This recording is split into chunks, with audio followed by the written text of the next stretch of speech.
ಮಾಡ್ತಾರೆ.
ನಾಯಿ ನದಿಗಳು ದನಗಳು ನೀರೊಳಗಡೆ ಬರುತ್ತಿದ್ವು. ಆದರೆ ಮನುಷ್ಯರಿಗೆ ನೀರನ್ನು ಮುಟ್ಟುವ ಅಧಿಕಾರ ಕೊಟ್ಟಿರಲಿಲ್ಲ. ಬಾಬಾ ಸಾಹೇಬ್ ಸೇರಿ ಅದೇನಾದರೂ ಬನ್ನಿ ಅಂತ ಹೇಳ್ಬಿಟ್ಟು ನೀರು ಮುಟ್ಟುವ ಸಾಹಸ ಮಾಡ್ತಾರೆ. ಅಲ್ಲಿಂದ ನಮ್ಮ ಜನರು ಎಲ್ಲ ನೀರುಗಳು ಎಲ್ಲ ಕೆರೆಗಳನ್ನು ಬಾವಿಗಳನ್ನು ಮುಟ್ಟುವ ಸಾಹಸ ಮಾಡ್ತಾರೆ. ತಮಿಳುನಾಡಲ್ಲಿ ವೈಕಂ ದೇವಸ್ಥಾನದ ರಸ್ತೆಗಳಲ್ಲಿ ಕೂಡ ನಡೆಯುವುದಿಲ್ಲ. ತಂದೆ ಈ ಪೆರಿಯ ರಾಮಸ್ವಾಮಿ ಅವರು ಅವತ್ತೇ ಹೋರಾಟ ಮಾಡ್ತಾರೆ. 1924ರಲ್ಲಿ ತಂದೆ ಈ ಪೆರಿಯ ರಾಮಸ್ವಾಮಿ ಅವರು ದೇವಸ್ಥಾನ ಹೊರಗಲ್ಲಿ ದೇವಸ್ಥಾನಗಳ ವೈಕಂ ದೇವಸ್ಥಾನ ಅಂತ ಪರಿಸ್ಥಿತಿಗಳು ಅವಾಗ ಹೋರಾಟ ಮಾಡಿ ಅರೆಸ್ಟ್ ಆಗ್ತಾರೆ. ಅವರ ಒಂದು ಏನು ಇವತ್ತು ವಿಜಯೋತ್ಸವ ಮಾಡ್ತಾ ಇದೀವೋ ಅದು ಸ್ವಾಭಿಮಾನದ ವಿಜಯೋತ್ಸವ. ಹಾಗೆಯೇ ಎಲ್ಲ ಹೋರಾಟಗಳಲ್ಲಿ ಸಿಗುತ್ತೆ, ಯಾವುದು ಸಾಮಾನ್ಯವಾಗಿ ಸಿಗಲ್ಲ.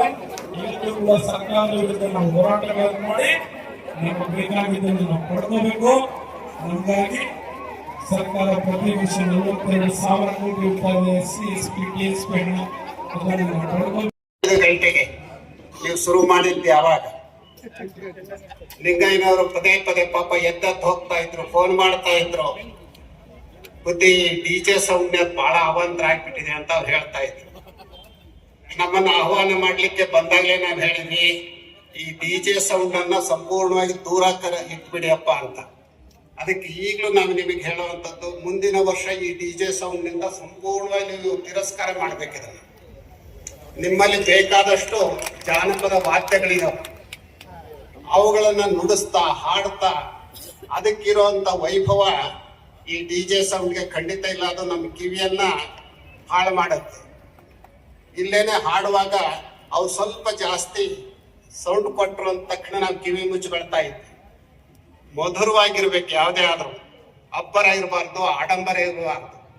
ಹಾಗಾಗಿ ಮುಂದಿನ ಯಾವುದೇ ನಿಮ್ಮ ಚಟುವಟಿಕೆಗಳು ನಡೆಸ್ತೀರಿ ಅಂತಂದ್ರೆ ಆ ಡಿಜೆಯನ್ನ ಸಂಪೂರ್ಣವಾಗಿ ನಿರಾಕರಣೆ ಮಾಡುವಂತ ಮನಸ್ಸು ಮಾಡಿದ್ರೆ ಅಂಬೇಡ್ಕರ್ಗೆ ಹತ್ರ ಆಗ್ತೀರಿ. ಇಲ್ಲ ಅಂತಂದ್ರೆ ಬರೀ ಅಂಬೇಡ್ಕರ್ ಹೆಸರು ಹೇಳ್ಕೊಂಡು ಕುಣಿಯೋದಾಗತ್ತೆ. ಕುಣಿಯೋದು ಬೇಡ, ಖುಷಿಯಿಂದ ಇರೋಣ, ಜೊತೆಗೆ ಅವರ ಆದರ್ಶಗಳನ್ನ ಬದುಕಿನಲ್ಲಿ ಅಳವಡಿಸಿಕೊಳ್ಳೋಣ. ಹಾಗೆ ಅಳವಡಿಸಿಕೊಂಡಾಗ ಮಾತ್ರ ಇನ್ನಷ್ಟು ಹೆಚ್ಚಿನ ಸಂಘಟನೆಯನ್ನ, ಶಿಸ್ತನ್ನ ಪಾಲಿಸಲಿಕ್ಕೆ ಸಾಧ್ಯ ಆಗುತ್ತೆ ಅನ್ನೋದನ್ನ ಸೂಚ್ಯವಾಗಿ ಹೇಳಿ, ನಮಗೆ ಈ ಚಳಿಯನ್ನ ಸಹಿಸಕ್ ಆಗಲ್ಲ. ಹಾಗಾಗಿ ನಾವು ನಿಂಗಯ್ಯನವ್ರಿಗೆ ಹೇಳಿದ್ವಿ, ನಾವು ಮೊದಲೇ ಮಾತಾಡ್ಕೊಂಡು ಹೋಗ್ತೇವೆ, ಯಾರು ಕೂಡ ಇದನ್ನ ಅಪಾರ್ಥ ಮಾಡ್ಕೊಳ್ಳೋದು ಬೇಡ. ಮುಂದೇನಾದ್ರೂ ನೀವು ಹಗಲೊತ್ತು ಮಾಡಿದ್ರೆ ಅಥವಾ ಸಕಾಲಕ್ಕೆ ಸರಿಯಾಗಿ ಪ್ರಾರಂಭ ಮಾಡಿದ್ರೆ ಇಂಥ ಕಾರ್ಯಕ್ರಮಗಳು ಬರ್ತೇವೆ. ಯಾಕೆಂದ್ರೆ ಕಾಲ, ಕಾಯಕ, ಕಾಸು ಇವುಗಳಿಗೆ ತುಂಬಾ ಮಹತ್ವ ಇದೆ. ಯಾರು ಕಾಲ, ಕಾಯಕ, ಕಾಸಿಗೆ ಮಹತ್ವ ಕೊಡ್ತಾರೋ ಅವರು ಅದ್ಭುತವಾದಂತ ಸಾಧನೆಯನ್ನ ಜೀವನದಲ್ಲಿ ಮಾಡಲಿಕ್ಕೆ ಸಾಧ್ಯ ಇದೆ. ನೀವು ಕೂಡ ನಿಮ್ಮ ಮುಂದಿನ ಯಾವುದೇ ಕಾರ್ಯಕ್ರಮ ಇದ್ರೂ ಕೂಡ ಈ ಕಾಲ, ಕಾಸು, ಕಾಯಕ ಇವುಗಳಿಗೆ ಮಹತ್ವವನ್ನು ಕೊಡಬೇಕು. ಲೆಕ್ಕಪತ್ರನೂ ಬಹಳ ಮುಖ್ಯ. ಸಾರ್ವಜನಿಕರಿಂದ ನೀವು ಸಂಗ್ರಹ ಮಾಡ್ತೀರಿ ಅಂತಂದ್ರೆ ಯಾರಿಂದ ಎಷ್ಟು ಸಂಗ್ರಹ ಮಾಡಿದ್ರಿ, ಯಾತಕ್ಕೆ ಖರ್ಚು ಮಾಡಿದ್ರಿ, ಅವೆಲ್ಲ ಲೆಕ್ಕಪತ್ರಗಳನ್ನ ಅಚ್ಚುಕಟ್ಟಾಗಿ ಒಪ್ಪಿಸ್ಬೇಕು. ಹಾಗೆ ಒಪ್ಪಿಸಿದಾಗ ಸಾರ್ವಜನಿಕರು ನಿಮ್ಮನ್ನು ನಂಬುತ್ತಾರೆ. ಈ ಕಾರ್ಯವನ್ನು ಕೂಡ ಈ ಸಂಘಟನೆಯವರು ಮಾಡಬೇಕು. ನಿಮ್ಮಲ್ಲಿ ಉತ್ಸಾಹ ಇದೆ, ಆ ಉತ್ಸಾಹ ಇನ್ನೂ ಕೂಡ ಸಂಘಟನೆಗೆ ಪ್ರೇರಕವಾಗಲಿ ಅಂತ ಹಾರೈಸಿ ಎಲ್ಲರಿಗೆ ಶುಭವನ್ನು ಕೋರಿ ಮಾತುಗಳನ್ನು ಮುಕ್ತಾಯಗೊಳಿಸ್ತೇನೆ.